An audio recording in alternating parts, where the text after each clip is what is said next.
All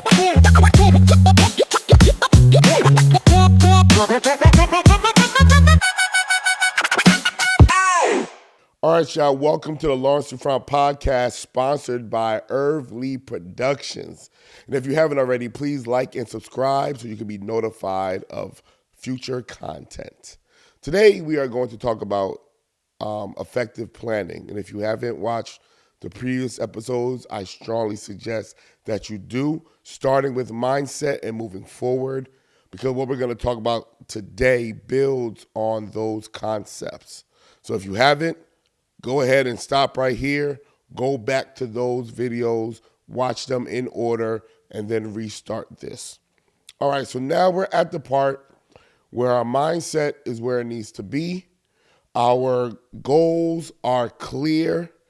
Our vision is clear. And now it's time to get to the planning part. This is probably the second most important part. The mindset being the most important. Right? Without the right mindset, you're doomed to fail, period. There's no ifs, ands, or buts about that. So that's the most important part. But your goal setting and your vision casting is really in preparation for this, the effective planning. So what we're doing now is we're going to reverse engineer what our vision is and try to construct a plan that gets us to our vision. So remember, our vision is crystal clear. We spent the time, we wrote it out. We can articulate it to a stranger and they will also be able to see the vision within their own mind. So now we're doing our research. How do we get there? You know what the end goal is. You know what it is. You know what it looks like. You know what it smells like, all of that, right? We already discussed that. So now how do we get there? So the first thing you want to do is break down that vision into smaller goals, okay? These goals are going to be even more measurable than your initial goal. So if we use, for example, I've been using weight loss as an example because it's something that we could all relate to, right? So if your goal is to lose 50 pounds, remember when you did your first goal setting, there was no time restraints. Now, when we're reverse engineering it, we want to kind of now add some time restraints to the smaller goals. But before you do that, you got to do some research. So you want to get an average of, okay, what's a healthy amount of weight to lose a week? Let's say something like that. And research will say, about 1 to 2 pounds, 2 pounds at the most. Now, are there testimonies and other examples where people losing 10 pounds in a week or 15 pounds in a week? Of course. But most of the experts will say about 1 to 2 pounds a week. So for the sake of our plan, listen to the words, for the sake of our plan, we're going to make that our goal, to lose 1 to 2 pounds a week. I would even remove the range and say our goal is 1 pound a week or 2 pounds a week. So let's just say, for the sake of the illustration, we're going to make our smaller goal 1 pound a week. So we're going to write that down. I want to lose 1 pound a week based off the research. So do your own research if this happens to just be in alignment with you. But based off the research, most say 1 to 2 pounds is healthy. I'm going to make my goal 1 pound a week. All right, boom. Now, how am I going to lose that 1 pound? What are the steps that I have to take? So now we're doing research on the diet. We're doing research on the workouts. We're doing research on the sleep regimen. All of those things we're doing research, and we're writing them down. So we're going to say something like, okay, I'm going to put myself in a caloric deficit of 300 calories. So that means for the first 2-3 weeks, I might not make any changes and just map what I've been eating, see what those calories are on average, and then I could be able to make a determination as to what the deficit will look like, right? Then, all right, you start learning about macronutrition and realize, all right, calories are important, but really making sure you get enough protein and fats and carbs, the balance of those are even more important. So we have to include that in the calorie count, right? So, all right, you'll learn that 1 gram of protein is 4 calories, right? And 1 gram of fat is 9 calories. 1 gram of carbs is 4 calories. So as you're now dividing your calories, so if your baseline, let's say, was 2,500 calories, you can eat 2,500 calories and not gain any weight. You figured that out. because you were tracking your meals. You was researching the calories of everything that you're eating. You say, okay, about 2,500 calories I'm eating and I'm not gaining any weight or losing any weight. Okay, boom. So if I make my caloric deficit, let's say 300 calories a day, that means 2,200 calories. Now you're breaking those calories down into the macros. So X amount of calories is going to protein, X amount of calories is going to fat, X amount of calories is going to carbs. Now, you can obviously hire a nutritionist or a trainer that will do all that work for you. But if you don't have the money, this is the work that you'll have to do, right? And that's part of the planning as well. Sometimes you have to know what needs to be done, and you might realize it's not you that can do it. You need to outsource those things. Well, that's going to be a part of your planning. Then after that, once you realize how much is delegated to each macro, now you're going to try to figure out what foods you're going to eat, how your meals are going to be constructed. That's all a part of your planning. And notice the progression of conciseness, right? Of clarity. So now you know, okay, if I eat this meal, it covers this ground. If I eat this amount of meals, it covers this ground, and I complete that, boom. So now now your food planning is done. Now we get to the workout routine. All right, am I going to focus on resistance training? Am I going to focus on cardio? Am I doing a combination of both? What does that look like? How many days? How much is the time? What time of day am I going to do it, right? All of that is a part of your planning. But notice, every aspect of what I just mentioned is measurable to the T. Now, it's no longer just a general measure, but it's really, really specific. That's the word. Specific, measurable goals. So you have the bigger vision, and you're breaking it down to specific, measurable goals. So my goal now is to eat 2,200 calories a day in my example, and I have a plan for that. My goal is to work out 4 days a week at 5 a.m. for 45 minutes. And on this day, I'm doing this workout. On that day, I'm doing this workout. On that day, I'm doing it, right? It is concise. It is specific. It is clear. It is measurable. So that means if I don't work out for the 45 minutes, I didn't hit my goal. If I don't eat my 2,200 calories, if I eat over that or even less than that, I'm not sticking to the plan. So the plan is part of the aspect that holds you accountable. So the effective planning is this: reverse engineering your vision casting. You have your vision cast, your vision, you break it down into smaller goals based off of what you see, right? And you break it all the way down to as small as possible. Because even saying something like, I'm going to wake up or work out rather at 5 a.m. suggests that you have to wake up by a certain time. And then to wake up by a certain time, that means you have to go to sleep by a certain time. To go to sleep by a certain time, your day has to flow a certain way. So the planning just keeps getting more and more specific where it's measurable. So if I want to start my workout at 5 a.m. and the gym is 15 minutes away from my house, that means at the minimum I have to leave my house at 4:45, really at 4:40. So I got to park the car, get into the gym, and log in. So let's say 4:40. So if I have to leave my house at 4:40, what time do I have to wake up to get ready? Well, now this is where the nuance kicks in, because your plan has to consider you as a person. Let me run that back and let me explain. Your plan has to consider you, the person.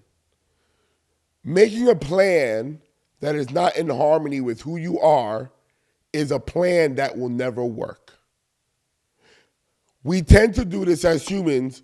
We start to believe that we have this uncanny discipline, right? And some of you do. So don't be in my comments arguing saying, bro, I did it. Okay, kudos, whoop-de-doo. I'm not talking to you.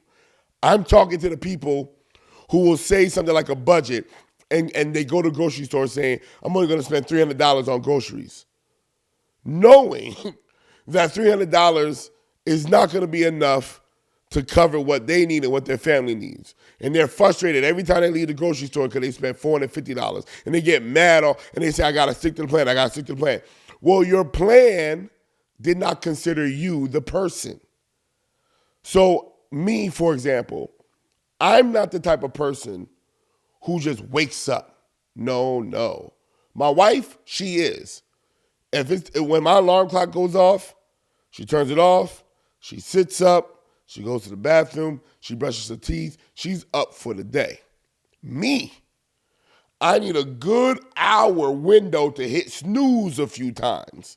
Because when my alarm clock goes off that first time, I am not getting up. I am hitting snooze, especially when it's cold.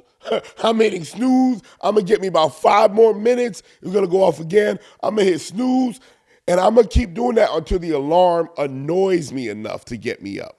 Or until I got to use the bathroom, whatever. So I know for me, if this was my plan, where I'm trying to work out at 5 a.m., and if the gym was 15 minutes away, so I got to leave my house at 4:40, then I need to start waking up at 3 a.m. Because I'm actually going to get up probably at about 3:50, 4 o'clock.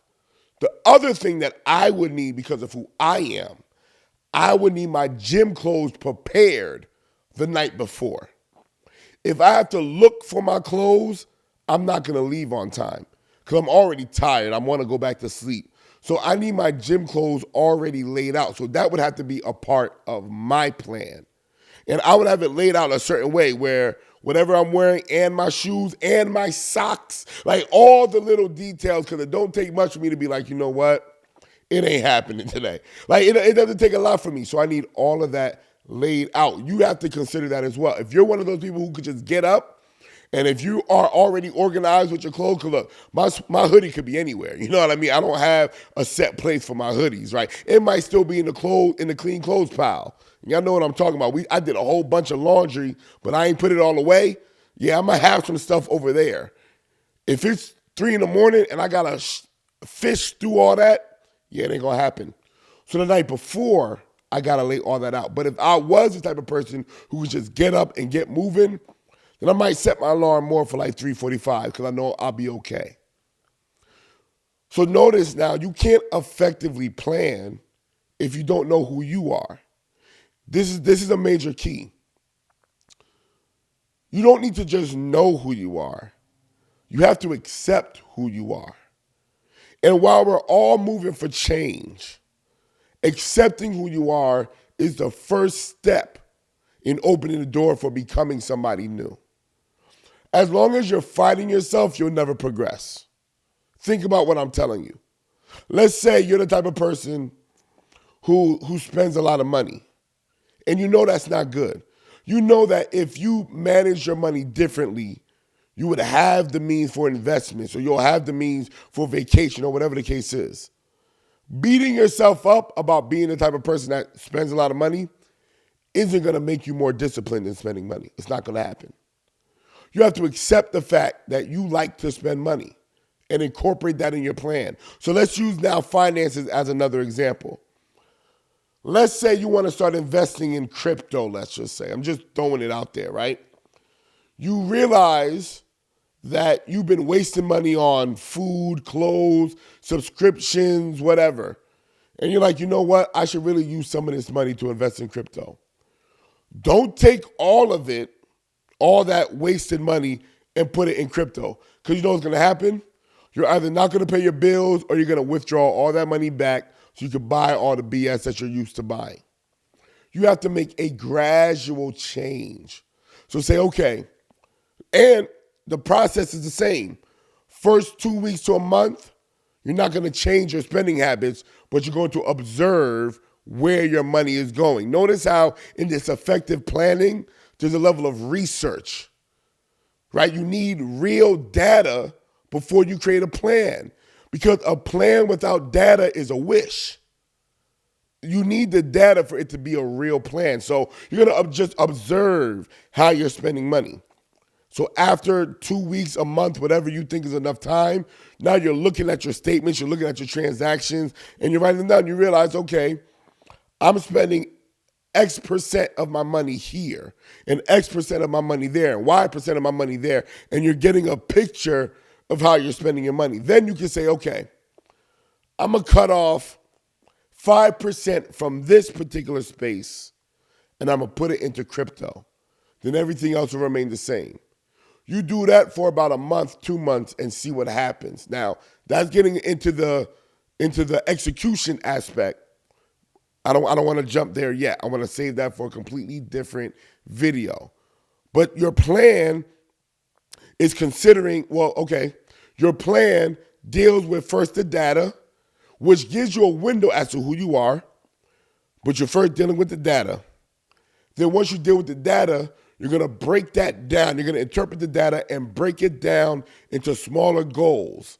So even with the working out, let me tell you what I did when I first started working out. I was tracking all the foods that I was eating. And let me be clear, when I said all the food that I was eating, if I went to a fast food restaurant, I would go on their website and look up how much the calories are in that meal, how much the macros are, protein, fats.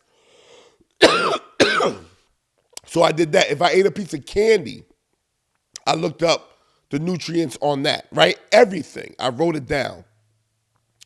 Once I realized that and I saw how my weight, so I'm still weighing myself, seeing did I gain weight, did I lose weight, am I maintaining? I took that information, then I developed a nutrition plan. But I knew I had to go to the gym. But I was the type of person who felt like I didn't have time for the gym. I knew I needed to go, but the way that my days were structured, I couldn't find the time. And this is what I learned. I'm never going to find the time. I had to make the time. And so what I did, and this is actually getting a little bit into the execution, so you might hear a little bit of this again in the next video. But I had to create a plan that just conditioned me to make time for the gym. So what I did was, when I'm out in the office, before I would go home, I would go to the gym. I would just go to the parking lot, and I would sit in the parking lot and scroll on Instagram for 10, 15 minutes. I lied to you not. And I did that every day for about 3 weeks. And that was my plan. That was my small goal, was just to go to the gym and sit in the parking lot. My only goal was to get there after work. That was it. No fitness plan, no, you know what I mean? Just, I have to condition my mind to get to the gym. That was factoring the me aspect, the person, into the plan. Everybody doesn't have to do that. Some of you can skip that step. But for me, I had to break my plan down so small before it got effective. Because what happened was, after going to the gym for 3 weeks doing nothing but scrolling, at some point I said, okay, let me now go inside. And now my plan changed. I went inside. I'm just being transparent here. My new goal now was to go into the gym and just work out for 5 minutes. Now, I know some of you are already saying, 5 minutes, you're not going to see no results working out for 5 minutes. Yeah, I know that. You might know that. But I needed to gradually create a shift in how I viewed my attendance in the gym. 5 minutes mentally was conceivable. It was possible. I couldn't come up with any excuses for not being in the gym for 5 minutes. Nobody is that busy, okay? I was wasting more time scrolling on social media. So I created, really, like I said, I had to make the time. I created the time scrolling through social media, and then watch this, I created the time, then I converted the time to something more productive. Eventually, I got in the gym and started working out for 30, 45 minutes, and I've learned with my life, with my lifestyle, I cannot be in the gym for longer than 45 minutes and still get everything else done. So now that I have all this data, I have a better plan for my fitness. And I've also learned it's better for me to work out early in the morning than after work. Because after work, I got 5 kids, I got the wife, there's so much going on. If I could go to the gym before everybody else wakes up, I had a greater chance of consistency and success. But that's, once again, moving into the execution, effective execution. I'm going to give you some tips there. But as far as the planning is concerned, I wanted to give you examples as to how concise, how crystal clear, and how small you want these goals to be and how measurable they are. 5 minutes of time. So anything less than that was a failure. Anything more than that is an outlier. My plan was 5 minutes. If I did 5 minutes, I reached my goal. And at that time, I didn't even have a workout plan. So notice now that as I get more data, my plan evolves. So part of effective planning is being present. So you have the data, you have your smaller goals, and you also have to be present. You need to be observing what's happening when I'm doing this. That's part of the mindset piece. So remember, in the mindset piece, I talked about that open mindset. So when you're observing and you're paying attention to what you're doing and how it works, you're still in the process of being consistent, but you're learning things about yourself. You're learning, like, why is this hard, or why is this easy? Or what emotions am I feeling when it's time to engage in these things? Like, I've learned, for me, as I'm planning, even before I would do anything, finding the time to go to the gym, I don't want to say created an anxiety in me, because I'm not an anxious person. But when I would think about it, there was like a lot of doubt that would rise up in me. Like, that's not possible, bro. You have all of this going on. Your work is already backed up. You got to spend time with your kids. You got to spend time with your wife. You got to find some quiet time for yourself. It's not possible. There was like a doubt that grew in me. And that's when I realized, okay, I don't believe I can do this. So let me put a pause on how much weight I want to lose and change my goal to causing me to help me believe that I can actually do this. My goal shifted. Because at first I wanted to lose, let's say, like 100 pounds. And I had a whole strategy for that. But once I realized that the person, me, right, the plan had to match the person. Me as a person didn't even believe that I could make the time to go to the gym. I said, okay, let me set that weight loss goal to the side. And my new goal is now believing that the time is available. What's my plan to convince my person that I have the time? And I shifted that, and I did research, and I learned about habits, and that's what kind of got me into that trajectory. So my plan was very simple. Get off work, go to the gym first, then go home. Get off work, go to the gym first, then go home. I did that, let's say, 4 days out the week, 5 days out the week, but the plan was very simple. Why am I bringing this up, and why am I repeating myself? Because for some of you, you don't think it's a good plan unless it's complicated. You think a complicated plan is a plan that's set up for success. It's actually the reverse. The easier the plan is, the greater the chances of you being successful in that plan. So even with all the production that I'm doing now, me and my producer and sponsor, Irvly Productions, we had to sit down and we had to plan, okay, what are we going to talk about for the next quarter? All right, boom, we flushing it out. Then it's like, okay, what day can we be consistent in recording? And then we flushing that out. And then we move on to execution. But before we did that, we did a whole bunch of recording before then. So we had some data as to what it takes, how much time it takes. We had some data. We already kind of knew all that it goes into the production. But knowing what to do and then planning what to do are two different things. And some of us, we avoid planning because we think the knowledge is enough. So now what I want you to do is take that knowledge and organize that knowledge to such a way that it's an actual plan. And what makes it a plan? The way that it's outlined, once again, you could give it to a stranger and they could follow that same pattern.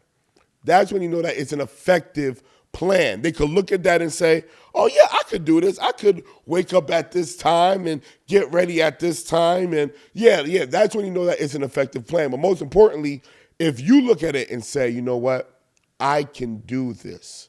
So we're going to break it down to smaller pieces. So if it's 50 pounds you want to lose and your goal now is to lose 1 pound a week, That means that your expectation is to reach your goal in 50 weeks. You know why that's so powerful? Because you won't get discouraged in 20 weeks if you didn't lose 50 pounds. You won't get discouraged in 30 weeks if you didn't lose 50 pounds. You know exactly what your plan is. Now, here's the trap. I want to prepare you. Using the same weight loss plan, a pound a week, go to the gym 5 a.m., work out 45 minutes, eat 2,200 calories, meal set out. When you execute and you do it for, let's say, 4 weeks, 4 weeks means 4 pounds. But when you get on the scale, you realize that you lost 8 pounds. Something in your brain is going to say, oh, I could get this done in 25 weeks. And you're going to want to tweak the plan. It's too soon for that. I'm giving you a hack here so that you can be successful. Work the plan until the end. We don't tweak the plan when we're getting better results. We tweak the plan when we're not getting the results we expected. Oh, I'm about to save somebody's life. Because it's the same thing when it comes to investing money. You do an investment and you expect to get 7% back, and you see you're getting 10% back, and you say, oh, if I invest everything, then and then the market shifts, and now you're screwed. Because you assume that because it was up in the beginning, it's going to be up forever.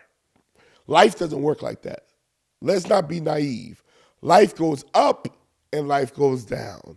Life goes up and life goes down. So when you find yourself exceeding your goal, you should celebrate, you should be excited, but you should always remain focused on your plan. Because here's the thing. If you do get it done in 25 weeks, we're all going to celebrate. But if you change your plan to 25 weeks and you don't hit it, that energy of discouragement might actually cause you to quit. Most of us are not mature enough to say, I didn't do it in 25 weeks, but I initially said 50 weeks, so let me go back to that. Some of us are going to be like, dang, why did I get it done in 25 weeks? I started so good, this thing don't work, blah, blah, blah, and then you're going to quit because discouragement is so powerful. So by staying focused on your plan, saying, all right, I lost 8 pounds my first month, that's great, but I'm still going to stick to my plan. Then you might realize in 8 weeks or in 12 weeks that you actually go down to that 1 pound a week. And guess what? You won't quit because that's exactly what you were expecting in the first place. Now, when you start to realize that you plateaued, and when I say plateaued, I mean for the last 4 weeks, you didn't lose a pound. You didn't gain a pound, but you didn't lose a pound. Now we could talk about tweaking. Okay, am I not working out hard enough? Or maybe I need to reduce my calories again. Or maybe I need to shift my macros. Or maybe I need to shift my eating window, right? There's so many ways to shift the plan. But now we're tweaking the plan because we're not getting the results. So don't change the plan when you're getting better results. Stick to the plan. That's a good thing. But when you're not getting the results you want, after you executed, that's when you decide to shift the plan. I hope that makes sense. Because I don't want any of you getting so uber excited that you end up setting yourself up for failure because you didn't have the patience or you didn't have the focus or you didn't have the maturity, emotional maturity to say, it's great that I'm exceeding the plan, but that's not a reason to now change my goals, right? Because we all want to do better than what we expect. None of us want to do worse. So stick with your plan. If you're doing better than what you anticipated, that means you had a great plan from the beginning. So just stick with it. I mean, really think about it. Why would you change your goals if you're already exceeding and you're doing well? Why not just stay focused? Keep your head down. Keep doing what you're doing. Use those wins, those gains as motivation, sure. But let's be smart and not change it. The last thing I want to say about planning is this: effective planning. Really, this is with the effective execution. So actually, I'm gonna save that one. I'm not gonna give that one to you now. I'm gonna save that one for next week. So let's recap. Smaller goals, bite size, brick by brick. Think of the plan goals as bricks to building your vision. Measurable, time restraints now. I need this by this time. Notice how there's daily goals, but there's also weekly goals. I would suggest having monthly goals and quarterly goals, right? That way you can track your success. And anywhere where you see failure, you can make a tweak. Let me jump on that for a little bit. When I say track your success, we're always going to deal with averages, not specifics. Because life goes up and down, you're going to have good times, you're going to have not so good times. If you're netting positively, then your plan is working, right? You don't want to get caught up on a mishap, meaning let's say one day using the workout thing again, losing weight, you don't wake up on time. For like one day out the week, you don't wake up on time. That's not the time to say, okay, I got to shift my plan. This ain't working. That was an off day. You still stick to the plan. You have to have a plan that's measurable to hold you accountable, but you also have to have the capacity to fail. And why am I saying that? Because failure is one of the steps to success. Nobody has been successful in anything without encountering some level of failure. So we're no longer going to look at failure. This is why I dealt with the mindset piece first. We're no longer going to look at failure as an excuse to quit. We're going to look at failure as a byproduct of the journey. I'm going to fail sometimes, but I'm not going to fail all the time. And I'm going to win more than I fail. So I have this thing that I call the champion mindset. I think I dealt with that a little bit on the mindset piece, but let me explain what I mean by the champion mindset. I use a sports analogy. So let's say basketball for the sake of this conversation.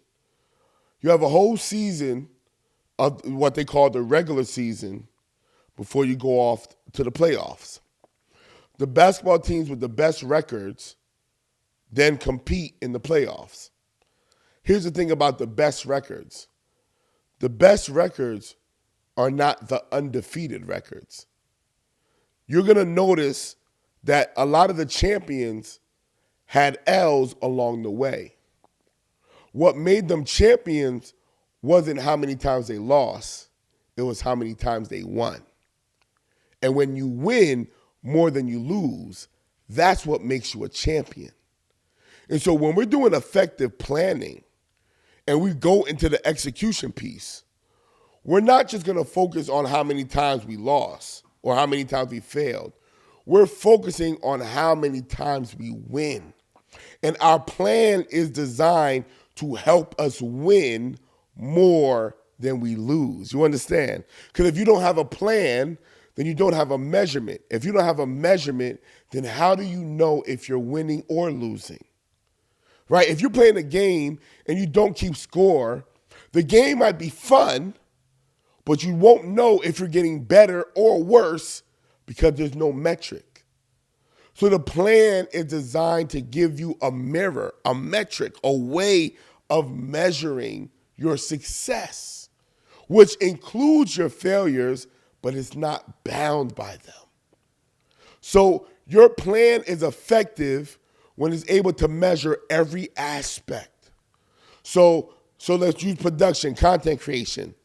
I'm going to record once a week. My content's going to be no more than 30 minutes. I'm going to post once a week with X amount of shorts in between, right? These are all plans. Because here's the thing. I can plan the process, but I can't plan the outcome. All I can do is see if my process is leading me closer to the outcome. Effective execution, when we get to that, will help us determine if our plan is really working.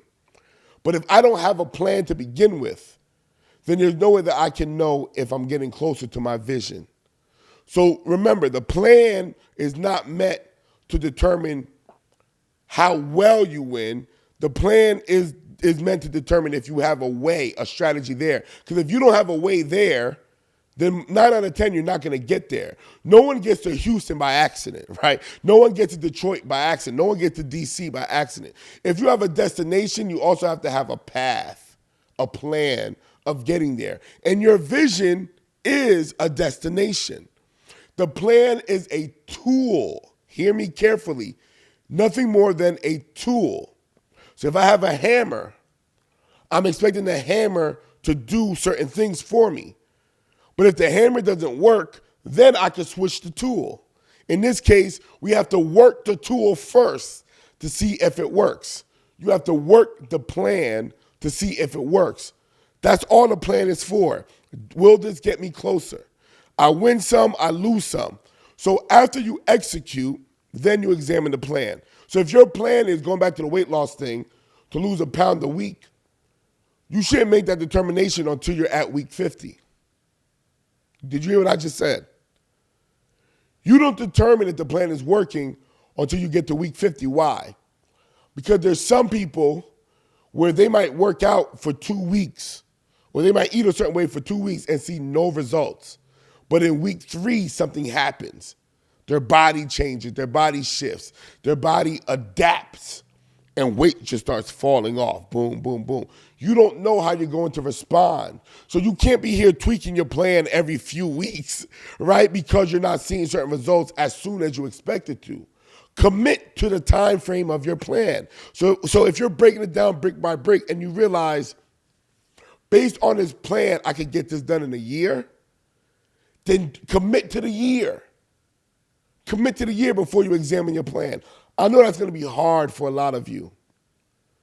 I know it's going to require some discipline. And I'm asking you to be that. Be disciplined. That's what I'm charging you, because I believe you can do it. So that's all I got right now for executive planning. Next week, we're going to deal with executive execution, because a plan is only as good as your ability to work it. I'm Lawrence Front. I'll see you next week. Peace.